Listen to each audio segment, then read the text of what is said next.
Hello and welcome to our Scholarship and Financial Aid Night for Wesley Chapel High School. I'm Mrs. Faysash and I'm the College and Career Specialist.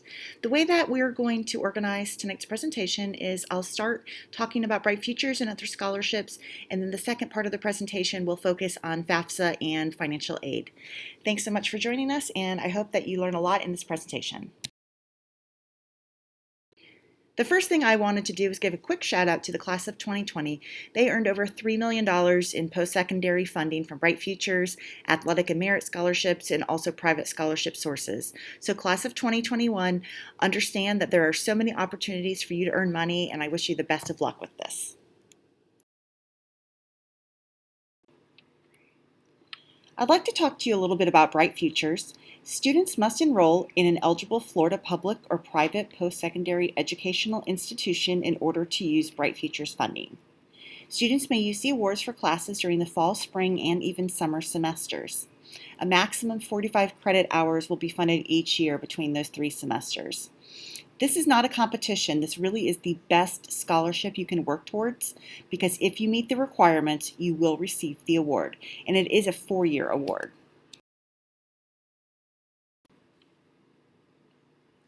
Students will receive 140 hours of funding for a bachelor's degree with the academic and medallion levels of Bright Futures. If their bachelor's degree is finished in 7 semesters or less, this would usually be due to having taken dual enrollment classes in high school. They can use Bright Futures for their first semester of their master's program. Students can also delay using Bright Futures for 2 years. So basically, students have 5 years to complete using Bright Futures. I would recommend probably getting started that second year after high school. An application is required to delay the funding, but just know that you can use this even if you decide to take a break after high school. Students can use Bright Futures for the 2+2 program at 2 different schools. So if they decide to go to a state or community college for the first 2 years to get their Associate of Arts degree, they can use it at those schools like PHSC or HCC, and then they will continue to use it at the university in Florida that they choose to finish their bachelor's degree at. You do not need to complete FAFSA, which is the free application for federal student aid. That is not needed in order to receive Bright Futures funding. There are 3 different levels of Bright Futures, so we'll go ahead and talk about all 3 tonight. Our first one is the Florida Academic Scholars level, and this would be the highest level of Bright Futures. In order to achieve this, students would need a 3.5 weighted GPA in their core classes. So this would include English, science, math, social studies, and foreign language. They also will need test scores of either a 1330 on the SAT or a 29 on the ACT. 100 community service hours must be completed and documented by the end of their senior year.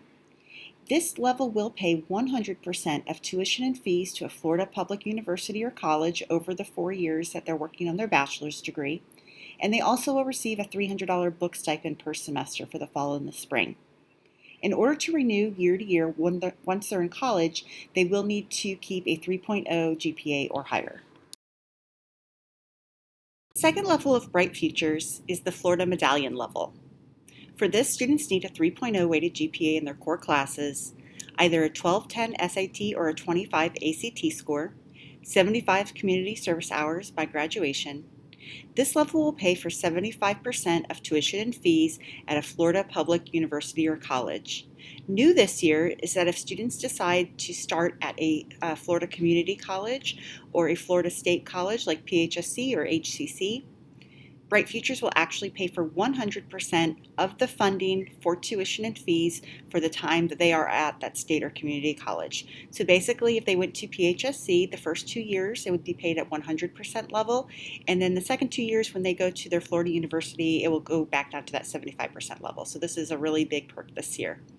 This is also renewable for 4 years. Students need to keep a 2.75 college GPA.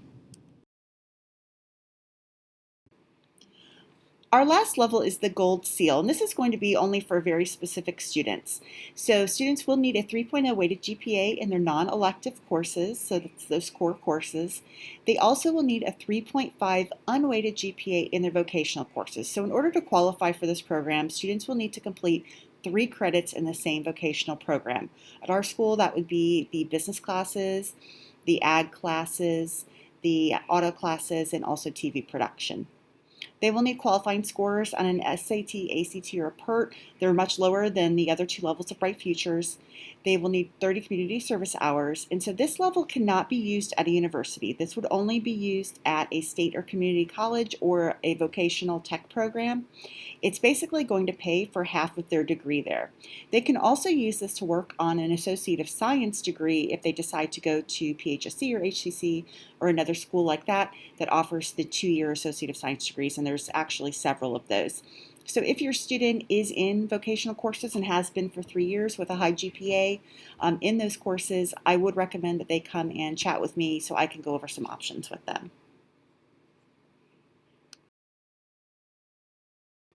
The Florida Financial Aid Application, also referred to as FFAA, is needed in order to award funding for Bright Futures and several other scholarships and grants. This opened on October 1st, and students can fill this out after October 1st of their senior year. This has to be completed prior to August 31st of their high school graduation year, so that would be next August 31st. But I would recommend doing this before 2021 just to go ahead and get it out of the way. You don't have to qualify for Bright Futures in order to fill this out. It's probably only about a 10 or 15-minute application. It's very easy, but this allows the state to continue to evaluate a student's eligibility for Bright Futures. So I would go ahead and fill this out even if you don't qualify quite yet. One application is used for many programs, so I'm going to show you a couple other scholarships and grants that you may be able to get through FFAA. Other FFAA program awards include the Benequesto National Merit Scholarship, the First Generation Matching Grant. That will be awarded by the school's financial aid department, but the funds come from the state. And this is for students who do not have a parent that has a bachelor's degree. So neither parent can have a bachelor's degree in order to be considered for this. The Jose Marti Scholarship for Hispanic students, Bethune-Cookman Minority Education Program, and then the final one is a scholarship for children and spouses of deceased or 100% disabled veterans. So if you qualify for that status, you would definitely want to fill out the FFAA in order to receive that funding. Prepaid can be used with all scholarships and financial aid, so that's great if your student already has a prepaid plan. If you are using prepaid in Bright Futures, basically they will usually use prepaid first, and then the Bright Futures money will just be deposited into your checking account with any remaining balance that hasn't been used. Check with each institution of whether they take the prepaid out first or the Florida Bright Futures out first, but just know that you will be getting a refund with any overpayment from those.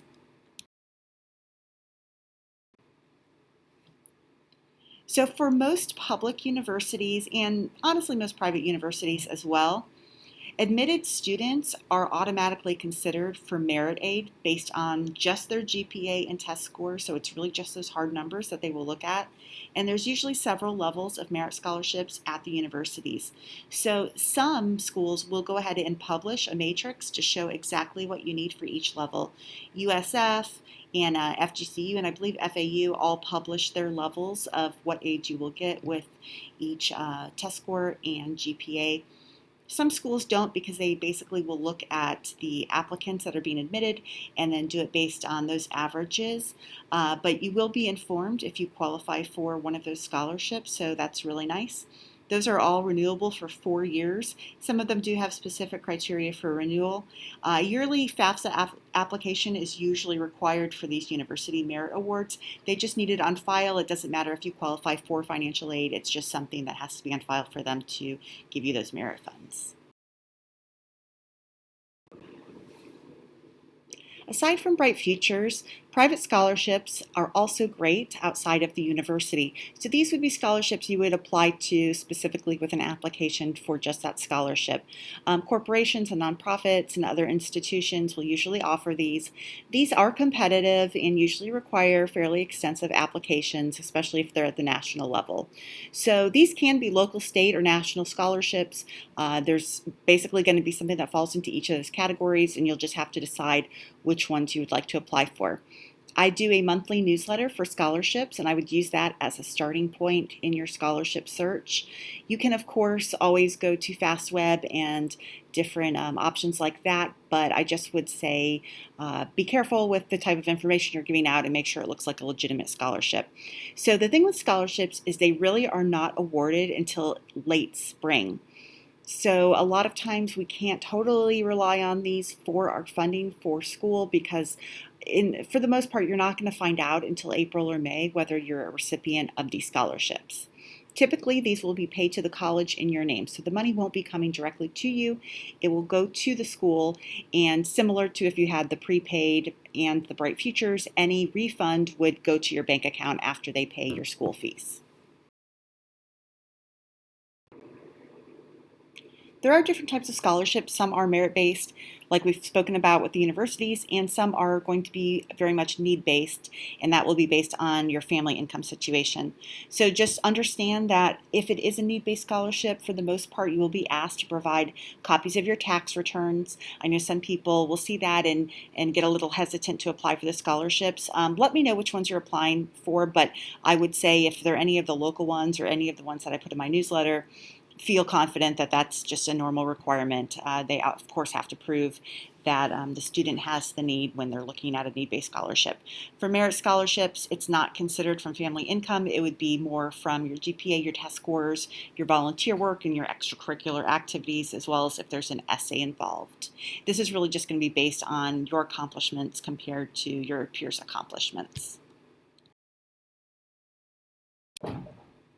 These are some different ways that you can think about narrowing your scholarship search. So ethnicity, hobbies, your health and educational plans, if you have any of those at school, the major that you're looking into, your location, and also your family members' employment. A lot of companies have scholarships for dependents of their employees, so definitely look into those as well.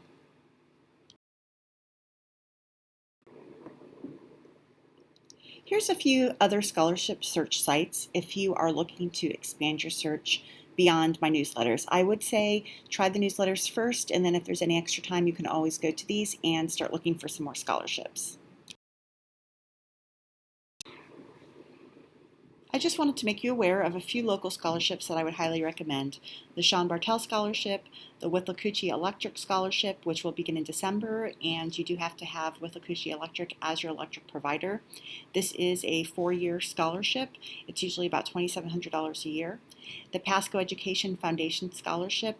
This is kind of a local scholarship database. Basically, you will submit one application, and it will be used to identify 50 to 100 different scholarships that the student may qualify for. After you fill the application out, it will narrow it down and show you which scholarships the student is qualified for, and at that point they may need to write an essay for those. This also opens December 1st. If you are attending PHSC, the PHSC Foundation Scholarship is a really awesome resource. They have so many scholarships, also similar to that Pasco Education Foundation Scholarship, where students will fill out one application, but it will be applied to several different scholarships. There's so many scholarship sites, it's hard to sometimes know which ones we should apply for and which ones we should steer clear of. So I just want to give you a couple of tips when considering applying for a scholarship. If it's one of the scholarships that I have in my newsletter, you can feel safe applying for those. When you're looking at the sites, you want to make sure that you're not applying for scholarships that don't require an extensive application. If it's just simple basic information, then it's probably more of a scholarship based on a sweepstakes system, and a lot of times they're using that to get your information for phone calls and mail. So just kind of keep that in mind. Anything that costs money to enter, you would definitely not want to participate in. Scholarships should be free to enter, and those are the ones we'd want to focus on.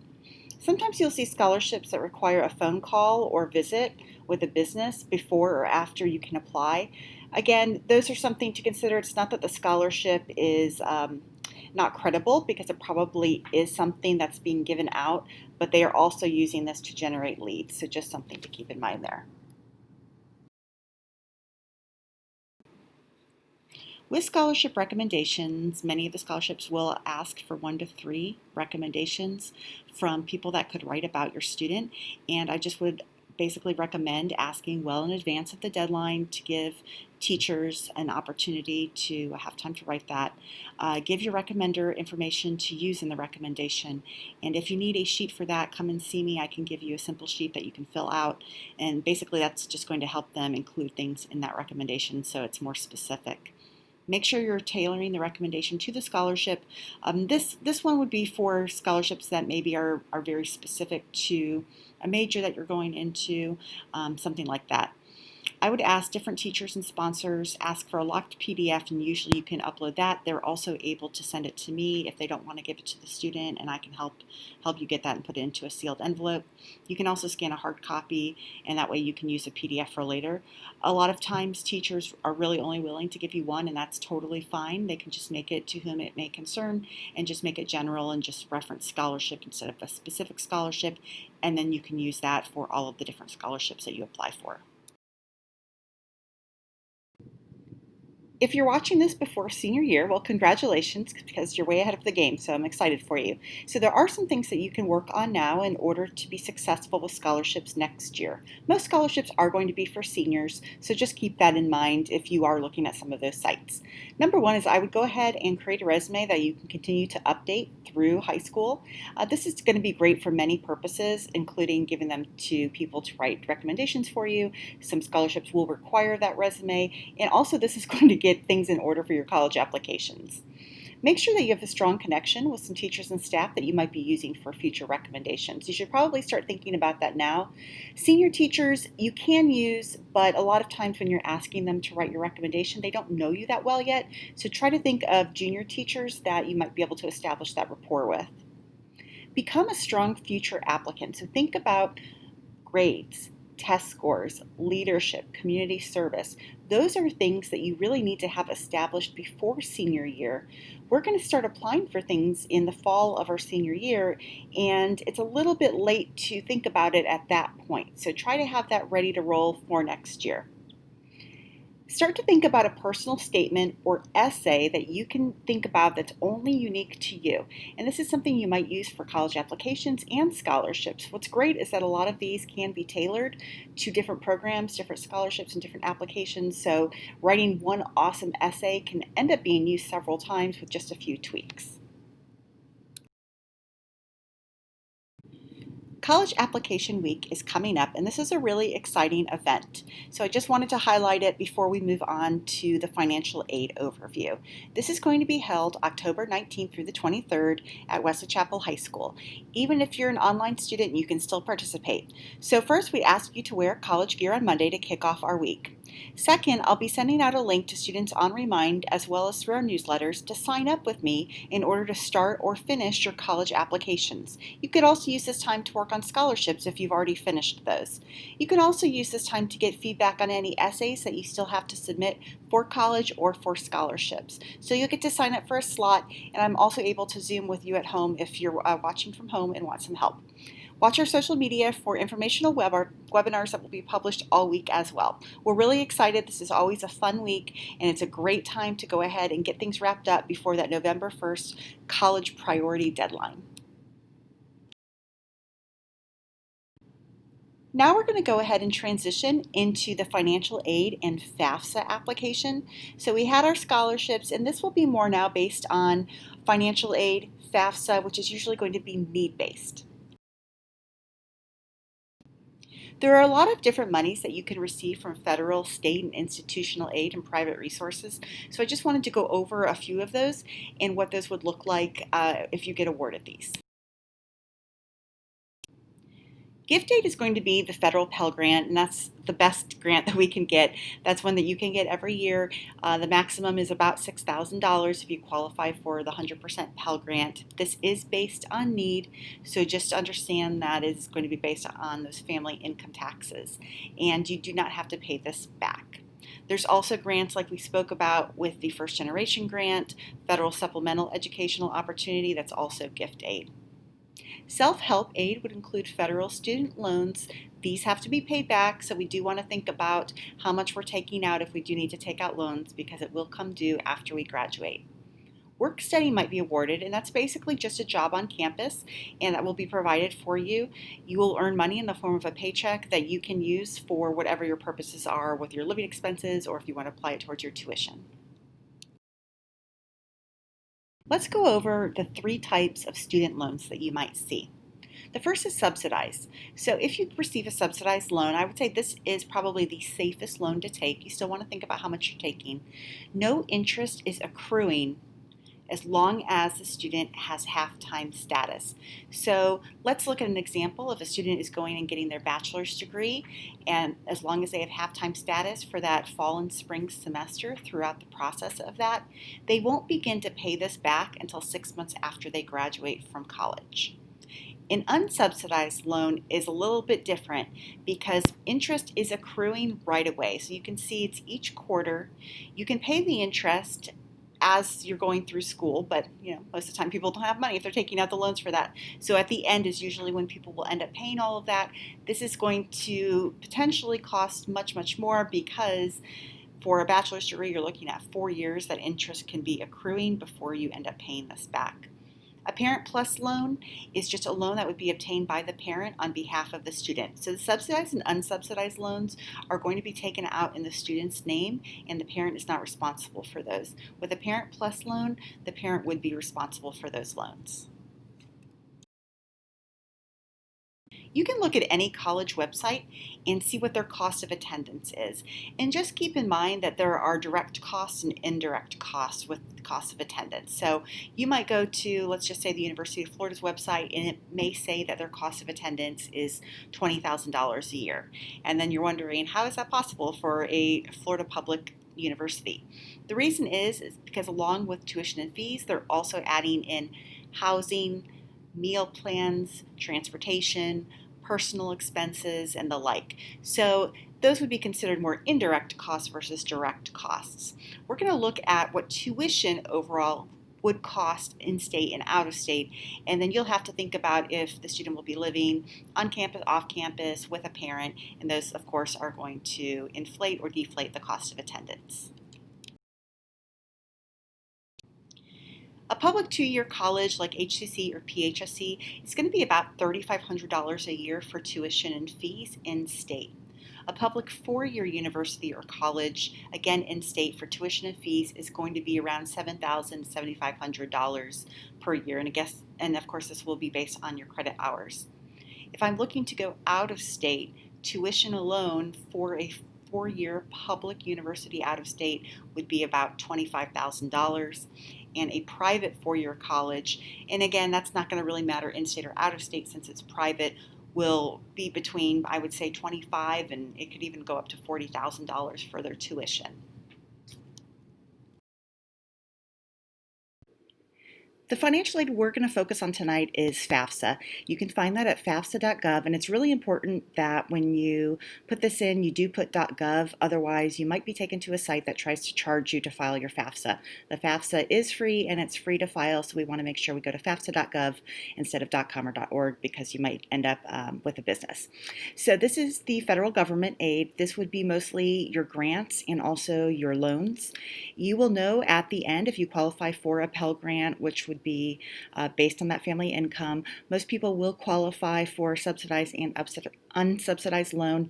If you get those, you can choose to accept them or deny them from the actual university. So just because you're approved for a loan does not mean that you will have to take that loan. There are manual and electronic options to file this. Most people are going to file on the website. That would be definitely the easiest option. It opened October 1st and will open October 1st every year. So the school year that we're going to be looking for is 2021-2022. And that's actually going to provide aid for fall of 21, spring of 22, and summer of 22. If your student is going to be attending school next summer, maybe they're doing summer admission for one of the universities, they would actually also need to file the 2020-2021 FAFSA. So you would file two FAFSAs. The 2020-2021 FAFSA would cover them for next summer if they were looking to receive grants or loans for that summer semester. We will do this every October 1st or after, so it's only going to cover the next school year. And the reason behind that is because people's incomes incomes change, jobs change, and family situations change. So this allows the government to look at your most recent tax returns in order to process aid for you. The great news with FAFSA now is that you don't have to print out your taxes from last year and look for specific boxes and file all of those by looking at each box and typing it in. Now they have an IRS data retrieval tool, and I would really suggest that you do import your taxes using that retrieval tool in the FAFSA. It will prompt you to do that, and it really is the easiest way for them to know that the information is accurate. There are times when you will have to verify your income, and that's going to be about 30% of people that file FAFSA. So don't worry if that ends up being you, but you're less likely to have to do that using the data retrieval tool versus using putting in your own taxes into the boxes. You are going to be using your 2019 taxes in order to do this, so you'll always use the year before. This must be completed annually, like I said, so just make sure October 1st of each school year you are doing that next year's FAFSA application to cover for aid, including loans and grants. You will need a few things in order to get started for the FAFSA. You will need your Social Security number or alien registration number, the 2019 tax information. Again, I suggest just importing it to make it easy. You will have to create a separate FSA ID and FSA password for the student and for one parent. And I'll talk a little bit more about that later on in our presentation. You also, for those FAFSA FSA IDs, will need separate emails for that. You also are going to be able to put in 10 codes for 10 institutions that you might be looking to attend. This, you will also be able to look these up, so don't worry about it if you don't have the codes. One thing that a lot of people don't know about FAFSA is that most students will be considered dependent by the Department of Education until they are 24 years old. So a lot of times students think, okay, I can just put in my own taxes and I obviously don't make that much because I just have a part-time job and that way I'll receive this funding. But even if your parents do not plan to help you pay for school, you still will have to use their information because you are dependent under them. So parent and student information will need to be reported on the FAFSA. And if you go to fafsa.gov, you can find more information about this. There are exceptions to this rule if a student was in foster care, is homeless, was in the military, is married. So you'll have to look at fafsa.gov in order to see if any of those apply to you, but for the vast majority of students, you'll be considered dependent. Another place of confusion could be who is a parent. So just remember that a legal parent is going to be a biological or adoptive parent or a person that the state has determined to be your parent. So just remember that needs to be something that is formal and legal. Grandparents, even if you're living with them, foster parents, legal guardians, and brothers and sisters are not going to be considered parents unless they have legally adopted you. So this is very important in the parent section of FAFSA that you make sure that you're only putting in a biological or legal adoptive parent. The government has made an app for FAFSA, which is great. So you can look up the My Student Aid app on any of your phones and try to go ahead and download that. And it just makes it a little bit easier if you want to be able to process that at any time and be able to update that at any time. When you go to FAFSA.gov, you are going to be looking at this screen. And obviously you're going to be new to the FAFSA process, so you'll go ahead and click Start Here. And then you'll see the screen for the student and the parent. So remember that a student and parent are both going to have to do this. I usually just say go ahead and start with the student or start with the parent. Just choose one, go through it as far as you can, and then at the end you can go back and do the other. For the most part, for my purposes, I'm going to be working with students, so we go ahead and do the student application first. When you do the student application, whenever it says you or your, just remember that they are referencing the student. And so for this section, students will be able to do the student demographic, the school selection, which we talked about, and I'll talk about a little bit more on the next slide, their dependency status. And then once they get to the parent demographics, that's where they're definitely going to need a parent with them in order to answer those questions. So you actually can do everything on the student's application. When you see the Sign and Submit tab at the top, That's where you are going to have to put in the parent's FSA ID as well. So the parent could just make that ID and password, and then this is where they will sign and submit that. Both the student and the parent will have to submit their FSA IDs on that final page in order to process the FAFSA. This is the school selection section, and like we talked about earlier, you can put 10 schools here. So you would want to put all the schools you plan to apply to on here. What some people don't realize is that you actually are not going to get a financial aid package from the schools until you are accepted from the schools. So you don't have to confirm attendance, but you do have to be accepted. So if I were to send this, put USF here, I'm not going to get a financial aid package from them until I actually am accepted to the university, and that'll be like that for all of the other schools. If you are going to PHSC, one thing to note is that you actually will not get your financial aid package until late June or early July, because they do have to see that you have graduated from high school in order to formally accept you into the school and process your financial aid. So just keep that in mind too. So if you know the school code, you can obviously use those, but most people would just look up the schools and universities by the state and the school name, and then you'll click submit. Just make sure that you put all of those on there, any place that you plan to apply, so they can process your aid. Once you submit your application, you will see a student aid report, also called the SAR. This is going to just show basic information about your federal student aid eligibility.